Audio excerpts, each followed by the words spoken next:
अस्सलाम वालेकुम ख़वातीन व हज़रात, मैं हूं मोहम्मद यूनुस अली नूर और आप देख रहे हैं आईना न्यूज़। नाज़रीन, आज के प्रोग्राम में मुझे अपनी बात को मुकम्मल करने के लिए यूं कह लीजिए कि इन बातों की दानिश और इन बातों का जो फ़लसफ़ा है उसको आप तक सही मानों में पहुँचाने के लिए मुझे कुछ अशार का इस्तेमाल करना पड़ेगा। जैसे अल्लामा इक़बाल रहमतुल्लाह अलैह ने फरमाया कि कोई कारवां से टूटा, कोई बदगुमां हरम से, कि मीर कारवां में नहीं है कुए दिल नवाजी। एक और शेर में आपने फरमाया कि निगाह बुलंद सुखन दिल नवाज, जान पर सूज, यही है रखते सफ़र मीर कारवां के लिए। नाज़रीन, अगर इन शार का मुख्तसर मजबूआ मैं आपकी खिदमत में पेश करूँ तो आप बार बार फरमा रहे हैं कि किसी कौम को तरक्की करने के लिए या किसी कारवां को कामयाब होने के लिए, अपनी मंजिल तक पहुँचने के लिए जो है, एक जो उसका रहनुमा है, जो उसका अमीर है, उसकी निगाह जो है वो बड़ी बालिग होनी चाहिए और उसको दिल नवाज होना चाहिए। दिल नवाज की तारीफ़ यहाँ पे यूँ की जा सकती है कि उसको जो है वो अपने मुफाद जो हैं वो सफ़े अव्वल में नहीं रखने चाहिए और उसको छोटे से छोटे अवामी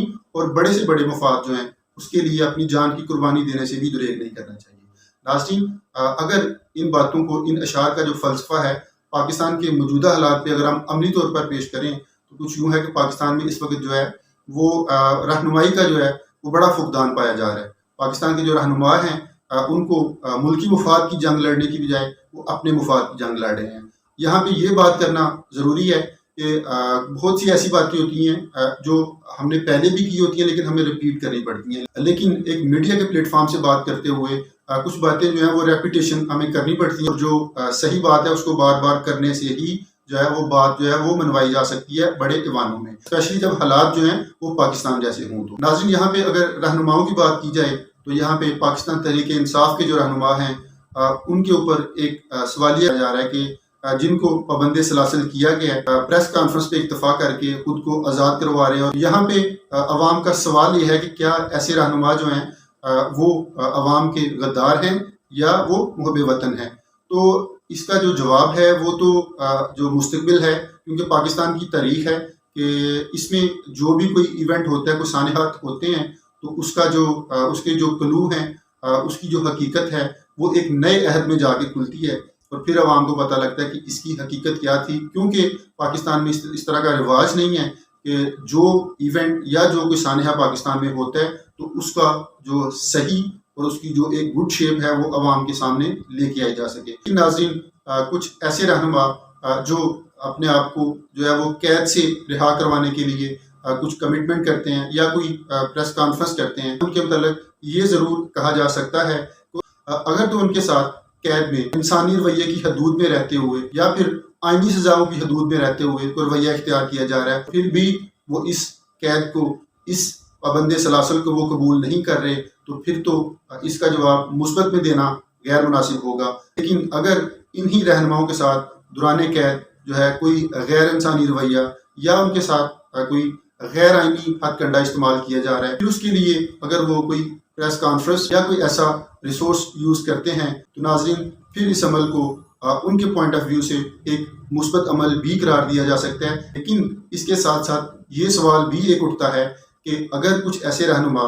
जो ऐसी प्रेस कॉन्फ्रेंस करके या कोई ऐसी कमिटमेंट करके वो खुद को रिहा कर लेते हैं, खुद को आज़ाद कर लेते हैं, तो लेकिन उसी के बरअक्स कुछ ऐसे रहनुमा भी हैं जो अपने नज़रियात पे डटे हुए हैं, क्या उनके साथ कोई इंसानी या गैर इंसानी या आइनी या गैर आइनी रवैया इख्तियार करने वाली कोई सिचुएशन नहीं है। तो नाज़रीन, उसका जवाब यूँ दिया जा सकता है कि इस्लाम में जो है वो किसी नज़रिए पे डटने के लिए या किसी मामले में जो है वो अपने नज़रियात पे इस्लाम ने इसकी दर्जाबंदी की है और हर इंसान जो है वो अपने अपने ईमान और अपनी अपनी एक माइंडसेट के मुताबिक उस दर्जाबंदी पे कनायत करते हुए, जैसे इस्लाम जो है वो हक की राह में एड्रेस करता है कि अपनी जान तक का दरेग ना करें, ये एक अफजल तरीन दर्जा है। ये उसको खुद फैसला करना है कि उसने अफजल तरीन दर्जे पे जाना है या उसने जो है वो कौन से दर्जे पे कनायत करनी है। लेकिन कुछ ऐसे लोग जो हक पे डट जाते हैं और अपनी जान तक की कुर्बानी देने से दुरेग नहीं करते, तो उनके लिए एक शेर यूँ है कि अजब नेमत अता की है खुदा ने अहले गैरत को, अजब नेमत अता की है खुदा ने अहले गैरत को, कि अजीब लोग हैं गम खा के दिल को शाद करते हैं। कि ऐसे लोग जो हक की राह पे चलते हैं और वो डटे रहते हैं और जब उनको अज़ीयतें दी जाती हैं, जब उनको तकलीफ़ें दी जाती हैं, तो जो तकलीफ़ें होती हैं और जो अज़ियतें होती हैं वही उनकी रूह की तस्कीन होती हैं और वही उनकी खुराक होती हैं। पाकिस्तान के मौजूदा सिनेरियो के पॉइंट ऑफ व्यू से अगर हम बात करें तो यहाँ पे ये एक आजकल अहम सवाल उठाया जा रहा है कि उस्मान डार साहब ने जिस तरह से दुनिया न्यूज़ में कामरान शाहिद साहब को इंटरव्यू दिया है, वो इस वक्त अवामी हलकों में हर जगह पे एक मौजूद बहस बना हुआ है। लेकिन आईना टीवी के तवज्जुद से हम अपनी आवाम से, अपने रियासती अदारों से और अपनी रियासत से ये गुजारिश करेंगे कि उस्मान डार साहब की जो बातें हैं, एक इनफरादी शख्स की जो राय है उसको एक हरफ आखिर ना समझा जाए, अपनी राय ना समझा जाए, बल्कि रियासत जो है इसके ऊपर 9 मई के सानहे के ऊपर एक JIT बनाए और JIT की जो रिपोर्ट आए उसको हतमी राय समझते हुए जितने भी इसके मुलजम हैं उनको आईनी हदूद में तमाम सजाएं दी जाएं। पाकिस्तान का जो अदारा है उसकी अहमियत, उसकी वहदानियत और उसकी अजमत को जो है वो मज़ीद अजीम बनाया जाए, ताकि पाकिस्तान में एक इस्तेकाम आ सके और रियासत की तवज्जो जो है वो अवामी मसाइल पर हो सके। जी तो नाज़रीन, ये पाकिस्तान के मौजूदा हालात की तस्वीर है जो पाकिस्तान के हालात की सही मानों में मंजर कशी कर रही है और इसमें जो है वो पाकिस्तान के मौजूदा हालात भी हैं, इसमें पाकिस्तान के मौजूदा हालात का हल भी है और इसमें पाकिस्तान की अवाम के लिए जो है वो एक उम्मीद भी है। पाकिस्तान के अवाम जो है उनको इस वक्त एहतजाज करने का मौका तो नहीं मिल रहा, लेकिन सोशल मीडिया के उनके पास प्लेटफॉर्म है जिसमें वो अपनी राय दे सकते हैं। इस प्रोग्राम के कमेंट बॉक्स में वो अपनी राय दे सकते हैं कि इस वक्त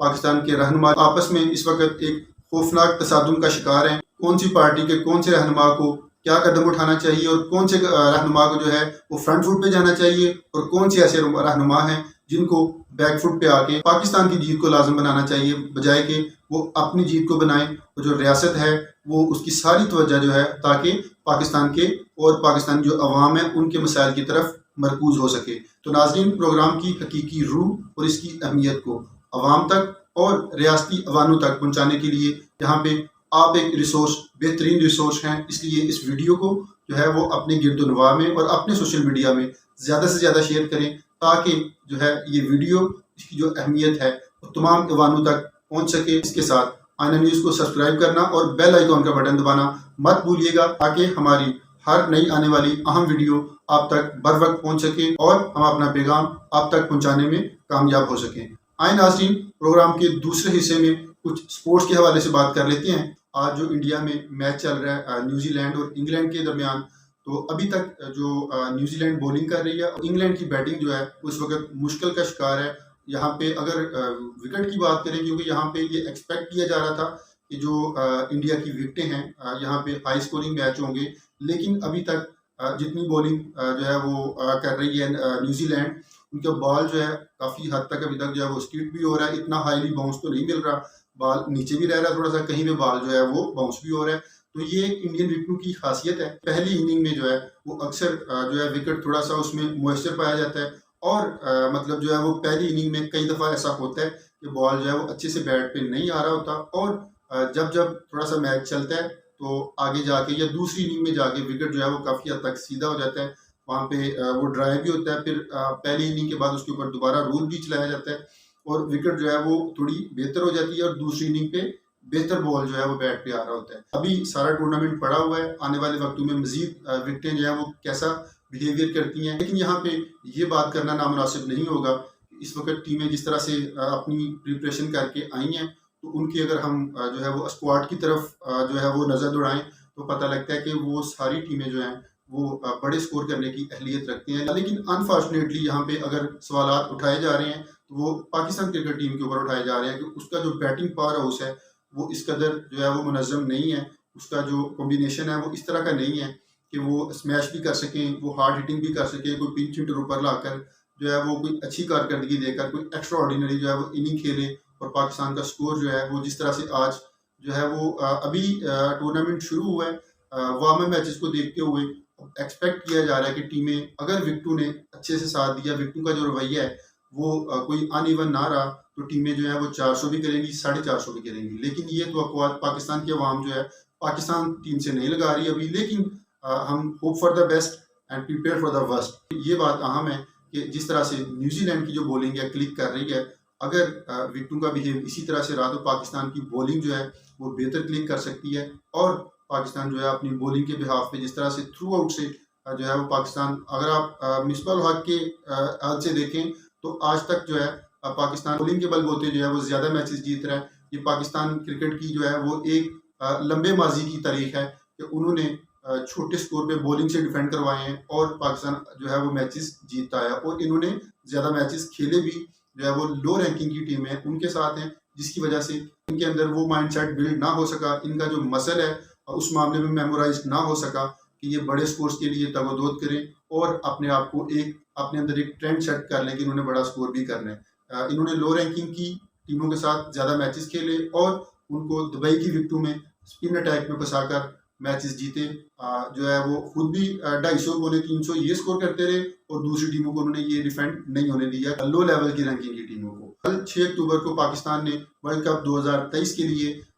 जो है वो नीदरलैंड के साथ पंजाब माह होना है और अपने वर्ल्ड कप 2023 की मुहिम का आगाज़ करना है, जिसके लिए ये याद रहे कि पाकिस्तान ने कुछ माह कबल जो है वो नीदरलैंड के साथ एक 3 मैचेस की सीरीज खेली थी। तो उसमें नीदरलैंड ने पाकिस्तान को टफ टाइम दिया था। उधर भी पाकिस्तान की बॉलिंग जो है वो पाकिस्तान को बचा गई। लेकिन अभी जो जहाँ तक हमें खबरें मौसूल हुई हैं कि जो साउथ अफ्रीका के कुछ प्लेयर्स जो हैं उन्होंने नीदरलैंड में उन्होंने जो है वो नेशनैलिटी हासिल करके तो अब नीदरलैंड की जो टीम है वो काफ़ी बैलेंस्ड है। यहाँ पे ये उम्मीद की जा सकती है कि पाकिस्तान और नीदरलैंड का मैच जो है एक टफ मैच हो सकता है। लेकिन कल पाकिस्तान को एक मजबूत माइंडसेट के साथ और अच्छा खेल पेश करना चाहिए ताकि अपनी आवाम को जो है वो अच्छी खुशखबरी दे सकें और अपनी